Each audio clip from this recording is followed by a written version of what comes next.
और पुतिन के टारगेट पर सिर्फ यूक्रेन या नेटो के देश या फिर यूरोपीय कंट्री नहीं बल्कि ईस्ट एशिया का एक मुल्क भी है जिसके खिलाफ पुतिन ने युद्ध वाला मोर्चा खोल दिया है, वो भी समंदर से लेकर आसमान तक। दरअसल अब तक रूस की पैसिफिक फ्लीट ही प्रशांत महासागर के इलाके में खलबली मचा रही थी, मगर अब रूसी सेना के आसमानी जंगबाजों ने सी ऑफ जापान में दस्तक दे दी है। मगर क्यों, आपको दिखाते हैं।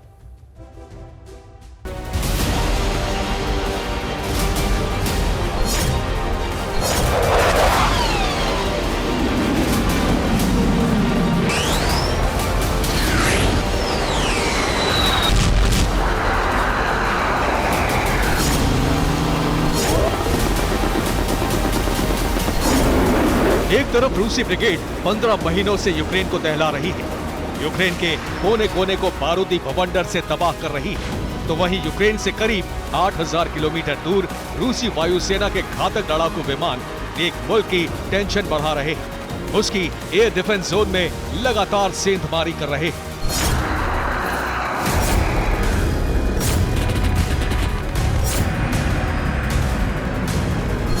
प्रशांत महासागर को पार करके रूसी fighter jets Sea of Japan की वायु सीमा में दाखिल हुए और इसके बाद रशियन लड़ाकू विमान जापान की वायु सीमा तक पहुंच गए।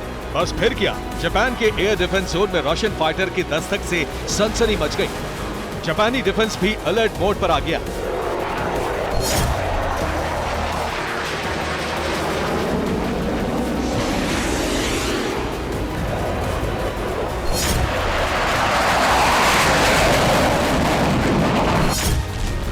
अब सवाल ये है कि यूक्रेन से जारी जंग के बीच पुतिन के टारगेट पर जापान क्यों आया?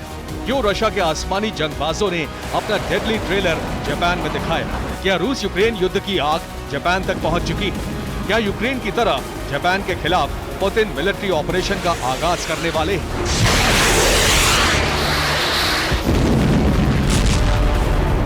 मगर क्यों? तो इसकी वजह है चंद रोज पहले जापान के हिरोशिमा में हुई G7 समिट।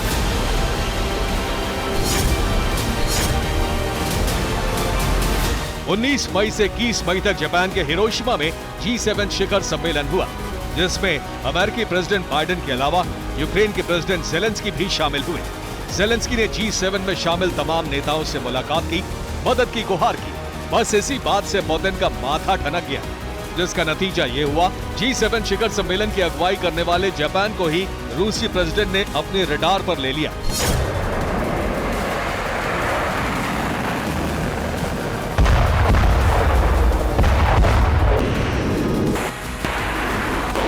दरअसल पुतिन का मकसद जापान को हड़काना तो है ही, लेकिन इसके साथ साथ महाशक्ति अमेरिका को भी दो फ्रंट पर घेरने का है, क्योंकि जापान सुपर पावर अमेरिका का जिगरी है।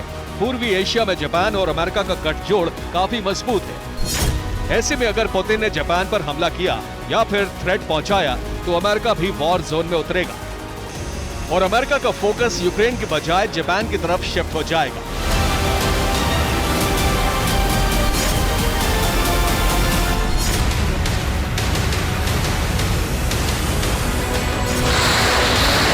पुतिन के जापान के खिलाफ एग्रेसिव होने की बड़ी वजह यह भी है कि पैसिफिक रीजन और सी ऑफ जापान में अमेरिका के सैकड़ों सैन्य अड्डे हैं।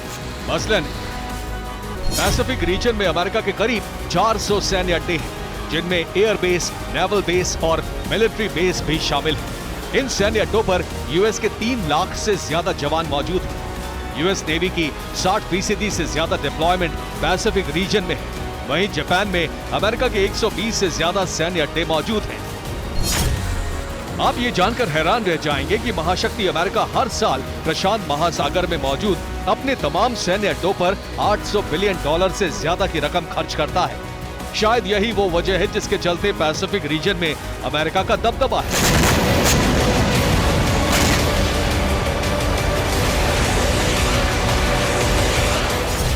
लेकिन जिस तरह पुतिन जापान को लगातार डरा रहे हैं, धमका रहे हैं, वो रूसी प्रेसिडेंट के नेक्स्ट वॉर प्लान का सॉफ्ट टारगेट नजर आ रहा है। Bureau report, TV9 Bharat.